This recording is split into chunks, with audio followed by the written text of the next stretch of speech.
तुम्हाला सांगते, रात्रीतून एका स्वप्नाच्या थ्रू मला स्वामींनी रात्रीतून म्हणजे दुसऱ्या दिवशी मनात ही भावना आणली की तुला गुरुचरित्राचं पठण करायचं आहे.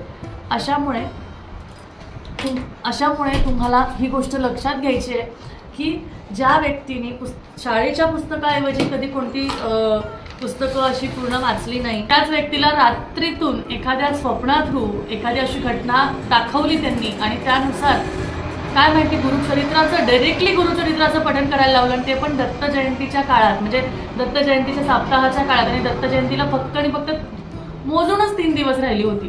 म्हणजे 3 दिवसाचं पारायण त्यांनी माझ्याकडून पहिल्यांदा, म्हणजे जी व्यक्ती पहिल्यांदी करते तिच्याकडून अगदी 3 दिवसाचं करून घेणं हे पण एक खूप वेगळा असा अनुभव आहे. हा चमत्कार आहे.